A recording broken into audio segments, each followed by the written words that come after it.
नमस्कार साथियों, आज की इस वीडियो में हम करने वाले हैं आधुनिक भारत से टॉप 50 सबसे महत्वपूर्ण एमसीक्यूज जो यूपी होमगार्ड, कांस्टेबल और अन्य परीक्षाओं में बार बार पूछे जाते हैं। दोस्तों, हर सवाल एग्जाम लेवल का होगा, कुछ सीधे होंगे तो कुछ शायद ट्रिकी हों, ताकि आपकी जो तैयारी है वह रियल एग्जाम जैसी हो। हर प्रश्न का उत्तर बताने की कोशिश करिएगा ताकि आपको पता चलता रहे कि आपकी तैयारी कितनी है, और अंत तक जुड़े रहिए क्योंकि ये जो 50 प्रश्न हैं, ये 50 प्रश्न जो हैं वो आपके सिलेक्शन में सीधा काम आने वाले हैं।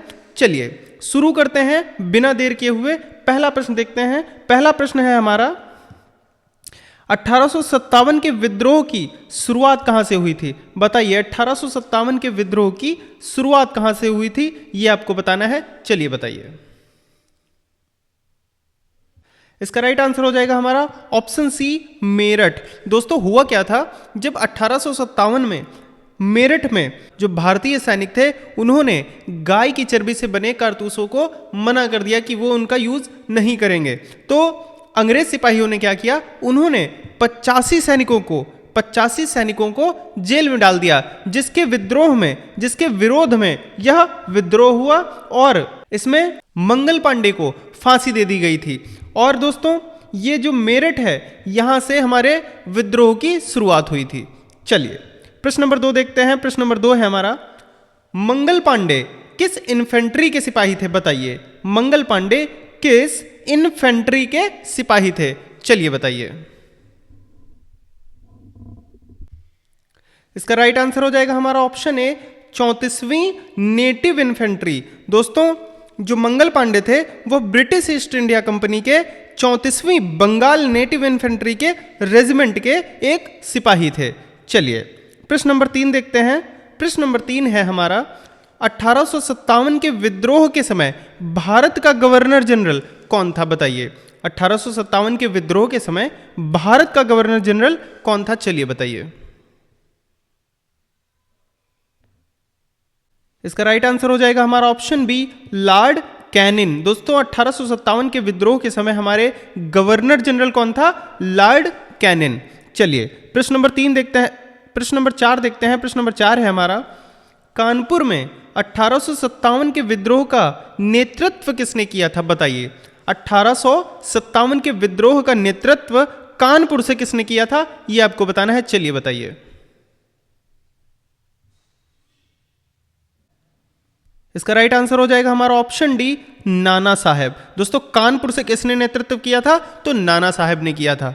चलिए प्रश्न नंबर 5 है हमारा, स्वराज मेरा जन्म सिद्ध अधिकार है और मैं इसे लेकर रहूंगा, यह नारा किसने दिया है? बताइए, यह जो नारा है, स्वराज मेरा जन्म सिद्ध अधिकार है और मैं इसे लेकर रहूंगा, यह नारा किसने दिया है? चलिए बताइए।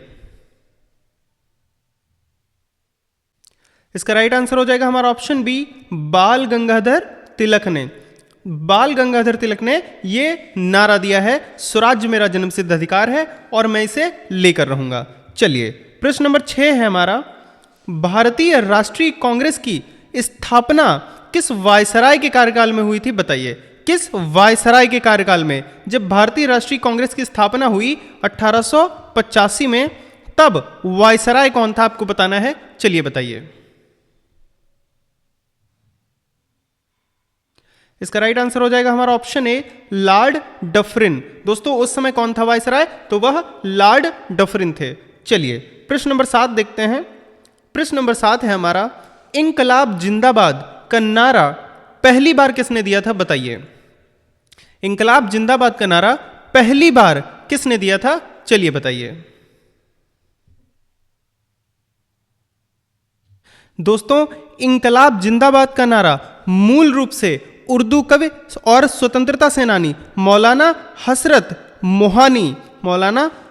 मोहानी ने दिया था। बाद में 1921 के बाद, यानी कि ये कब दिया? 1921 में। और इसके बाद इस नारे को भगत सिंह और उनके साथियों ने 1929 में, कब? 1929 में केंद्रीय विधान परिषद में बम फेंकते समय लोकप्रिय बनाया था। चलिए प्रश्न नंबर 8 देखते हैं। प्रश्न नंबर 8 है हमारा, सती प्रथा को समाप्त करने वाला गवर्नर जनरल कौन था? बताइए, सती प्रथा को समाप्त करने वाला गवर्नर जनरल कौन था? इसका राइट आंसर हो जाएगा हमारा option A, Lord William Bentinck. दोस्तों, राजा राम मोहन राय के प्रयासों से लॉर्ड विलियम बेंटिंक ने 1829 में, कब? 1829 में सती प्रथा पर रोक लगा दी थी। चलिए अगला प्रश्न देखते हैं। प्रश्न नंबर 9 है हमारा, व्यापकत का सिद्धांत डॉक्ट्रिन ऑफ लैप्स किसने लागू किया था? बताइए। दोस्तों, इसका एक और नाम है जिसको हम जानते हैं कि हड़प नीति। हड़प नीति के नाम से हम इसको जानते हैं, व्यापकत का सिद्धांत या डॉक्ट्रिन ऑफ लैप्स। चलिए इसको किसने लागू किया था, आपको यह बताना है। चलिए बताइए। इसका राइट आंसर हो जाएगा हमारा ऑप्शन बी, लॉर्ड डलहौजी। दोस्तों, व्यापकत का सिद्धांत या हड़प नीति का सिद्धांत किसने लागू किया था अगर पूछे तो आप क्या आंसर टिक लगा के आएंगे? लॉर्ड डलहौजी। चलिए अगला प्रश्न देखते हैं। प्रश्न नंबर 10 है हमारा, 1857 के विद्रोह में बिहार का नेतृत्व किसने किया था? बताइए, बिहार का नेतृत्व किसने किया था? आपको बताना है 1857 के विद्रोह में। चलिए बताइए। इसका राइट आंसर हो जाएगा हमारा ऑप्शन डी, कुंवर सिंह। दोस्तों, बिहार से कौन कर रहा था? कुंवर सिंह। और अभी मैंने आपको कानपुर से बताया था, वो कौन थे? नाना साहब। कौन सा? नाना साहेब।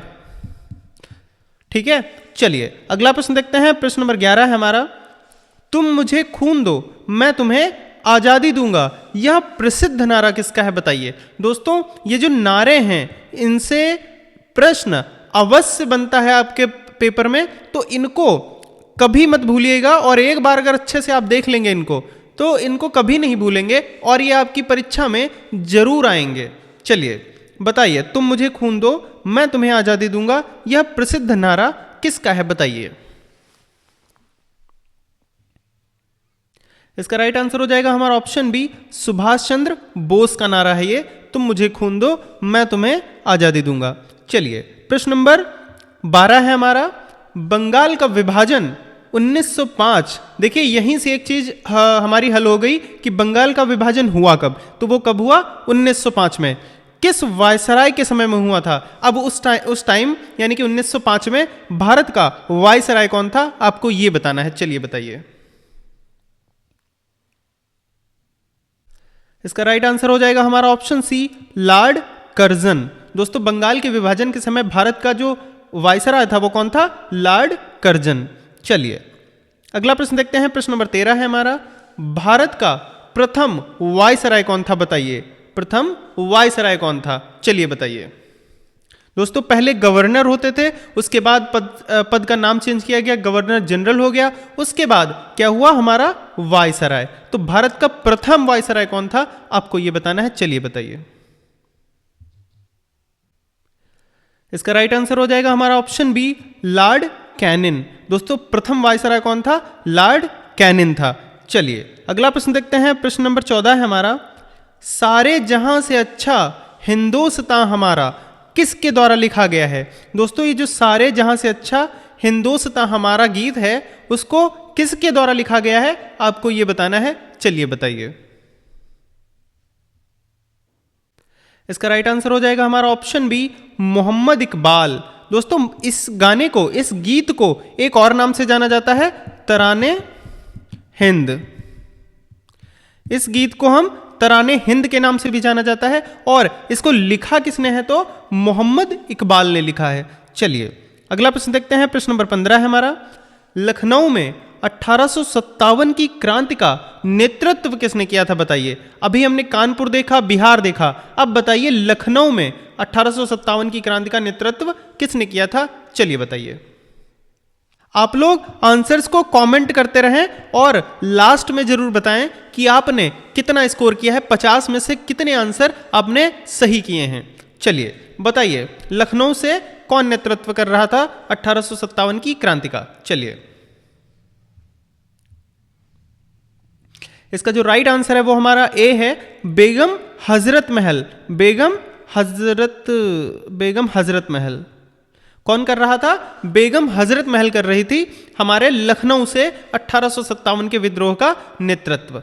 चलिए, प्रश्न नंबर 16 है हमारा, सहायक संधि का जनक किसे माना जाता है? बताइए। सहायक संधि का जनक किसे माना जाता है? बताइए। इसका राइट आंसर हो जाएगा हमारा ऑप्शन बी, लॉर्ड वेलेस्ली को। सहायक संधि का जनक किसे माना जाता है? तो लॉर्ड वेलेस्ली को सहायक संधि का जनक माना जाता है। चलिए, प्रश्न नंबर 17 है हमारा, करो या मरो का नारा गांधी जी ने किस आंदोलन के दौरान दिया था? चलिए बताइए। करो या मरो का नारा गांधी जी ने किस आंदोलन के दौरान दिया था? चलिए बताइए। इसका राइट आंसर हो जाएगा हमारा ऑप्शन सी, भारत छोड़ो आंदोलन के दौरान। दोस्तों, करो या मरो का नारा भारत छोड़ो आंदोलन के दौरान गांधी जी ने दिया था। आपको कमेंट करके बताना है यह कब हुआ था, यह आंदोलन कब हुआ था, भारत छोड़ो आंदोलन। चलिए, प्रश्न नंबर 18 है हमारा, जलियांवाला बाग हत्याकांड के समय भारत का वायसराय कौन था? जो जलियांवाला बाग हत्याकांड हुआ था उस टाइम भारत का वायसराय कौन था? चलिए बताइए। दोस्तों, ये हुआ कब था? ये मैं आपको बता दूं, ये 13 अप्रैल 1919 को हुआ था। कब हुआ था? 13 अप्रैल 1919 को। और उस टाइम भारत के वायसराय कौन थे? आप लोग बताओ। इसका राइट आंसर हो जाएगा हमारा ऑप्शन बी, लॉर्ड चैम्सफोर्ड। कौन थे वायसराय हमारे? Lord Chelmsford. चलिए, प्रश्न नंबर 19 है हमारा, स्थानीय स्वशासन का जनक किसे कहा जाता है? बताइए। स्थानीय स्वशासन का जनक किसे माना जाता है? आपको बताना है। चलिए बताइए। इसका राइट आंसर हो जाएगा हमारा ऑप्शन डी, लॉर्ड रिपिन को। किसे माना जाता है? लॉर्ड रिपिन को माना जाता है स्थानीय स्वशासन का जनक। चलिए, प्रश्न नंबर 20 देखते हैं। प्रश्न नंबर 20 है हमारा, दिल्ली चलो का नारा किसने दिया था? बताइए। दिल्ली चलो का नारा किसने दिया था? आपको बताना है। चलिए बताइए। इसका राइट आंसर हो जाएगा हमारा ऑप्शन बी, सुभाष चंद्र बोस। दोस्तों, दिल्ली चलो का नारा सुभाष चंद्र बोस जी ने दिया था। चलिए, प्रश्न नंबर 21 है हमारा, काकोरी ट्रेन एक्शन कांड कब हुआ था? बताइए। Kakori train action. दोस्तों, इसका नाम बदला गया है और इसका नाम पहले क्या था? वो था हमारा काकोरी कांड। दोस्तों, अब जो है इसका नाम काकोरी ट्रेन एक्शन रख दिया गया है। चलिए, यह बताइए कहां पर हुआ था और यह कब हुआ था? आपको बताना है कब हुआ था। चलिए बताइए। इसका राइट आंसर हो जाएगा हमारा ऑप्शन ए, 1925। दोस्तों, 9 अगस्त 1925 को हुआ था हमारा काकोरी ट्रेन एक्शन। और ये किस जगह पे, मैंने अभी पूछा था, तो ये किस जगह पे हुआ था? उस जगह का नाम ही था काकोरी। चलिए, प्रश्न नंबर 22 है हमारा, असहयोग आंदोलन को किस घटना के बाद स्थगित कर दिया गया था? बताइए। किस घटना के बाद असहयोग आंदोलन को स्थगित कर दिया गया था? जो असहयोग आंदोलन चल रहा था उसके बाद ऐसी कौन सी घटना हुई कि इसको बंद कर दिया गया? चलिए बताइए। इसका राइट आंसर हो जाएगा हमारा ऑप्शन बी, चौरी चौरा कांड। दोस्तों, चौरी चौरा कांड इसके बीच में हो गया था जब यह आंदोलन चल रहा था। तो गांधी जी ने अनाउंस कर दिया कि यह जो आंदोलन है इसको बंद किया जाता है। चलिए, प्रश्न नंबर 23 है हमारा, बंगाल का प्रथम गवर्नर जनरल कौन था? बताइए। बंगाल का प्रथम गवर्नर जनरल कौन था? बताइए। इसका राइट आंसर हो जाएगा हमारा ऑप्शन बी, वॉरेन हेस्टिंग्स। दोस्तों, जो 1773 का रेगुलेटिंग एक्ट आया था उसी के तहत ये जो पद था गवर्नर का, उसको गवर्नर जनरल बनाया गया था। और उस टाइम सबसे पहले गवर्नर जनरल कौन बना? Warren Hastings. चलिए, अगला प्रश्न देखते हैं। प्रश्न नंबर 24 है हमारा, जय हिंद का नारा किसने दिया था? बताइए। जय हिंद का नारा किसने दिया था? बताइए। दोस्तों, ये बार बार क्वेश्चन पूछे जाते हैं नारे से रिलेटेड, बार बार, और हर परीक्षा में पूछे जाते हैं। इसलिए मैंने इसमें बहुत सारे प्रश्न लिए हैं ताकि आपको कोई ऐसा नारा ना छूटे जो आपसे पेपर में छूट जाए। इसलिए मैंने इस वीडियो में सारे नारे लगभग कंप्लीट कराए हैं और सारे नारे हमने इसमें लिए हैं। चलिए बताइए, जय हिंद का नारा किसने दिया था? इसका राइट आंसर हो जाएगा हमारा ऑप्शन डी, सुभाष चंद्र बोस। दोस्तों जय हिंद का नारा भी सुभाष चंद्र बोस ने दिया था। चलिए प्रश्न नंबर 25 है हमारा, साइमन कमीशन भारत कब आया था बताइए। साइमन कमीशन भारत कब आया था आपको बताना है, चलिए बताइए। इसका राइट आंसर हो जाएगा हमारा ऑप्शन बी, 1928। दोस्तों जब 1928 में साइमन भारत पहुंचा तो उसके विरोध में भारतीयों ने साइमन वापस जाओ के नारे लगाए, खूब नारे लगाए, जिसमें जो पुलिस अधीक्षक थे उन्होंने लाठीचार्ज का आदेश दे दिया और उस लाठीचार्ज में हमारे लाला लाजपत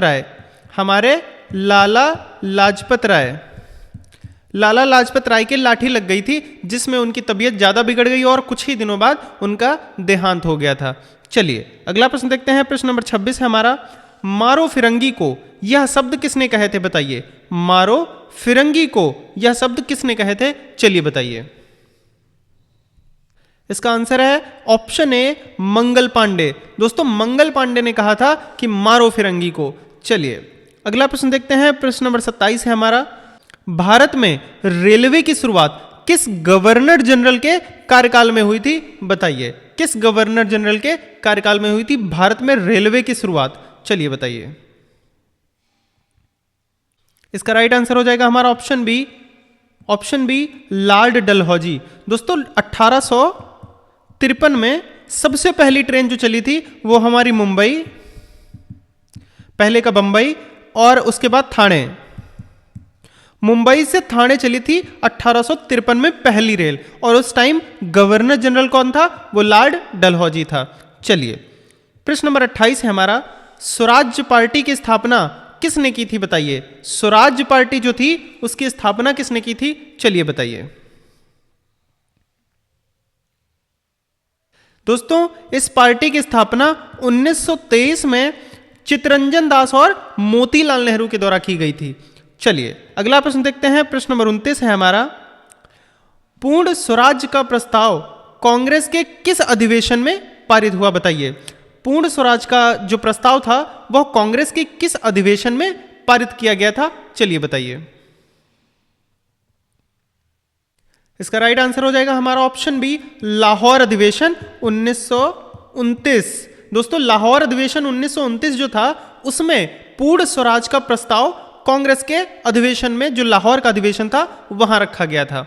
चलिए अगला प्रश्न देखते हैं। प्रश्न नंबर 30 है हमारा, दोस्तों अगर वीडियो आपको अच्छी लग रही है तो वीडियो को लाइक करें और चैनल को अगर आपने अभी तक सब्सक्राइब नहीं किया है तो चैनल को सब्सक्राइब कर लें, ताकि मेरे आने वाले वीडियो आपके पास सबसे पहले आ जाएं और आपकी तैयारी में 4 चांद लग जाएं। चलिए बताइए, साइमन कमीशन वापस जाओ का नारा किसने दिया था बताइए। साइमन कमीशन वापस जाओ का नारा किसने दिया था, चलिए बताइए।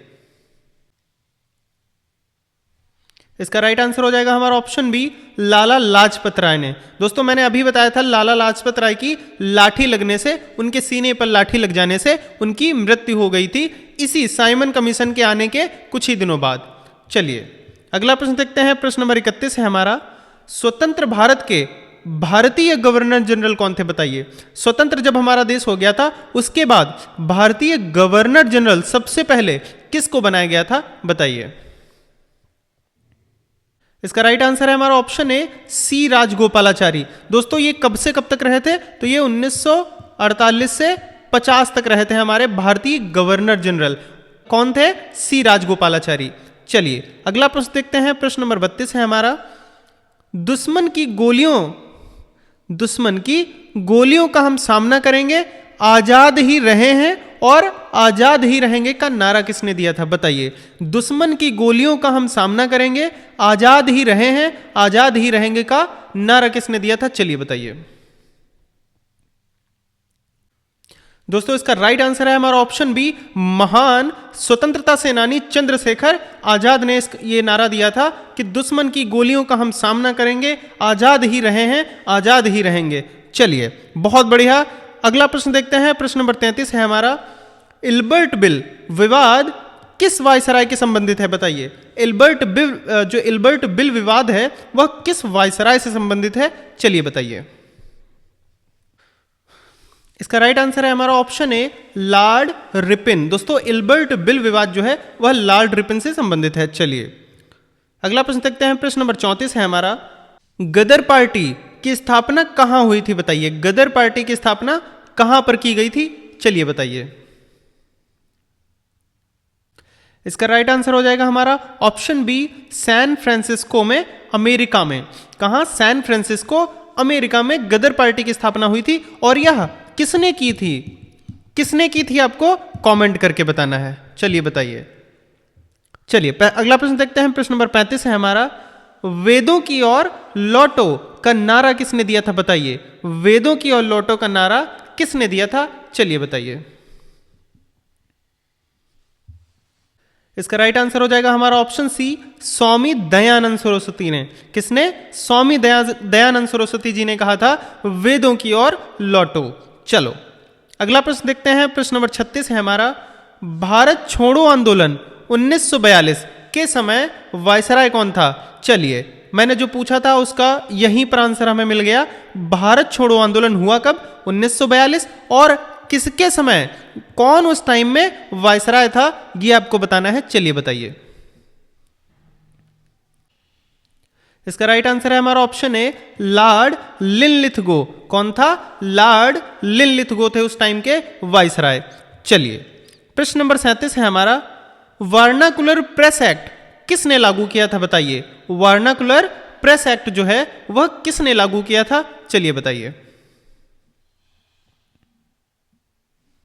इसका राइट आंसर हो जाएगा हमारा ऑप्शन बी लॉर्ड लिटिन ने। दोस्तों जो वर्नाकुलर प्रेस एक्ट था यह हुआ कब, 1878 में आया था। और इसका मुख्य उद्देश्य जो था वो भारतीय भाषाओं में जो प्रकाशित होने वाले समाचार पत्र होते थे उस टाइम, उन पर अंकुश लगाना था और उनको बंद करना एक तरीके से, या उन पे अंकुश लगाना था। चलिए अगला प्रश्न देखते हैं। प्रश्न नंबर 38 है हमारा, 1857 के विद्रोह के दौरान दिल्ली का नाम मात्र का नेता कौन था बताइए। दिल्ली का नाम मात्र का नेता कौन था 1857 के विद्रोह के दौरान, बताइए। इसका राइट आंसर हो जाएगा हमारा ऑप्शन ए बहादुर शाह जफर। बहादुर शाह जफर था हमारा उस टाइम का दिल्ली का नाम मात्र का नेता। चलिए 39 नंबर है हमारा, सत्यमेव जयते को लोकप्रिय बनाने का श्रेय किसे जाता है बताइए। सत्यमेव जयते को लोकप्रिय बनाने का श्रेय किस महापुरुष को जाता है, चलिए बताइए। इसका राइट आंसर हो जाएगा हमारा ऑप्शन बी मदन मोहन मालवीय जी को जाता है सत्यमेव जयते को लोकप्रिय बनाने का श्रेय। चलिए प्रश्न नंबर 40 है हमारा, महात्मा गांधी को राष्ट्रपिता की उपाधि किसने दी थी बताइए। महात्मा गांधी को राष्ट्रपिता की उपाधि किसने दी थी आपको बताना है, चलिए बताइए। इसका राइट आंसर हो जाएगा हमारा ऑप्शन बी सुभाष चंद्र बोस। दोस्तों 1944 में सिंगापुर रेडियो के एक प्रकाशन में उन्होंने गांधी जी को राष्ट्रपिता के नाम से संबोधित किया था। वहीं से उनकी उपाधि पड़ गई राष्ट्रपिता महात्मा गांधी जी की। चलिए, और यह उपाधि किसने दी थी, तो वह हमारे सुभाष चंद्र बोस जी ने दी थी।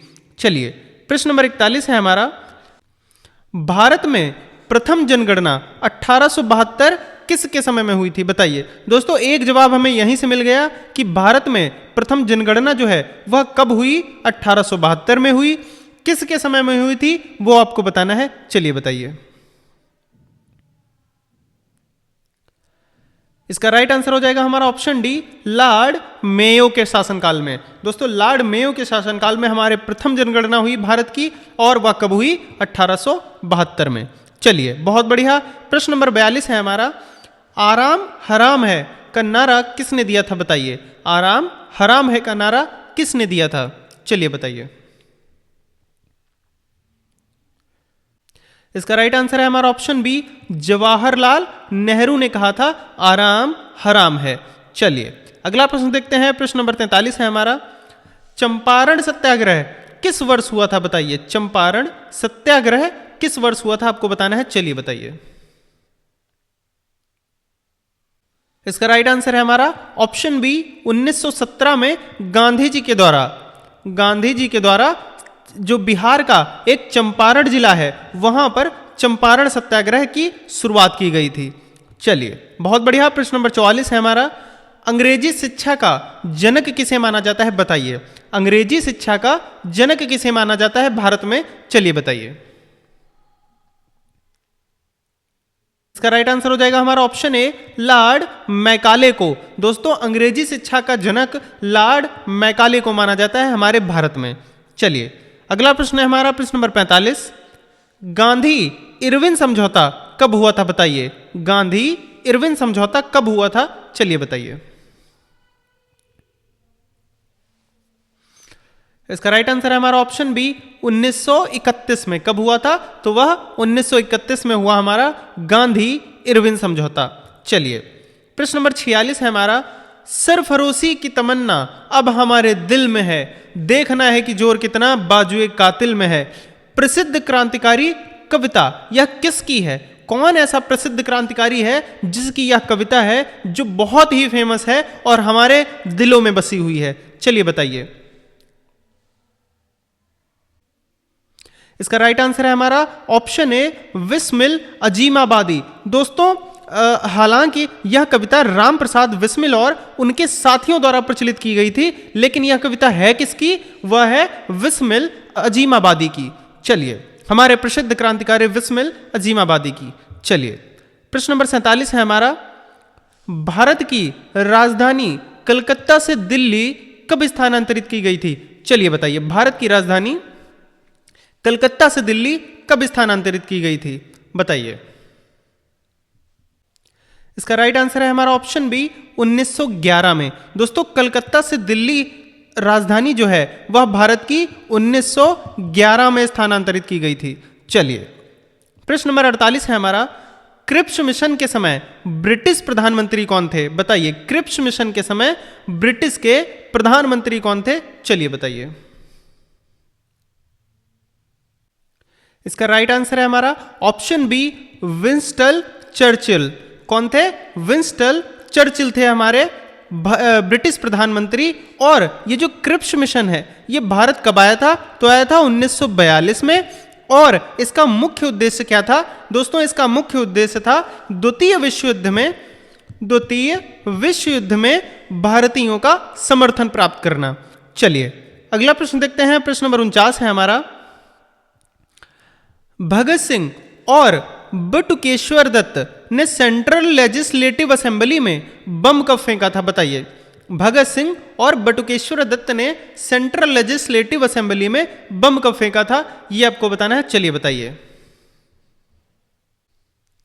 इसका राइट आंसर है हमारा ऑप्शन ए, 8 अप्रैल 1929 में। दोस्तों उनका कहना था कि ये जो कार्यवाही है इसका मुख्य उद्देश्य किसी को नुकसान पहुंचाना नहीं है, बस बहरों को सुनाना है। चलिए बहुत बढ़िया। प्रश्न नंबर 49 हो गया हमारा। प्रश्न नंबर 50 है हमारा, जेल में रहते हुए भगत सिंह ने कौन सा प्रसिद्ध लेख लिखा है। दोस्तों उन्होंने जो प्रसिद्ध लेख लिखा है वो बहुत ही इंपॉर्टेंट है और वो बहुत ही अच्छा है, आपको वह जरूर पढ़ना चाहिए। बताइए कौन सा लेख उन्होंने लिखा है। इसका राइट आंसर है हमारा ऑप्शन बी, मैं नास्तिक क्यों हूं, why I am an atheist. दोस्तों यह जो लेख है यह 27 सितंबर 1931 में लाहौर के अखबार दी पीपल, कौन से पेपर में, दी पीपल नामक अखबार में प्रकाशित हुआ था। कौन से, दी पीपल। कौन सी डेट में, 27 सितंबर 1931। और वो जो लेख है वो क्या है, मैं नास्तिक क्यों हूं। और ये लिखा किसके द्वारा गया है, तो भगत सिंह के द्वारा। चलिए दोस्तों यहीं पर समाप्त होते हैं पूरे के पूरे 50 प्रश्न। और अगर आपकी परीक्षा में यह प्रश्न आएंगे तो यह गारंटी है कि आप उसको करके आने वाले हो, क्योंकि आपने सारे प्रश्नों को डिटेल से देखा है। और वीडियो को अगर आपने अभी तक लाइक नहीं किया है तो लाइक कर दीजिए। चैनल को अगर आपने अभी तक सब्सक्राइब नहीं किया है तो चैनल को जरूर सब्सक्राइब कर लीजिए और बेल आइकन को प्रेस कर दीजिए ताकि मैं कोई भी वीडियो डालूं वो आपके पास सबसे पहले पहुंच जाए। दोस्तों इस टॉपिक को पढ़ने में बहुत ही मजा आया और अगर इसकी पीडीएफ आपको चाहिए तो वह पीडीएफ टेलीग्राम लिंक नीचे डिस्क्रिप्शन में दे दूंगा मैं, वहां से आपको पीडीएफ मिल जाएगी और आप अपनी तैयारी मजबूत कर सकते हैं उससे भी। दोस्तों मिलते हैं अगले वीडियो में, तब तक के लिए जय हिंद।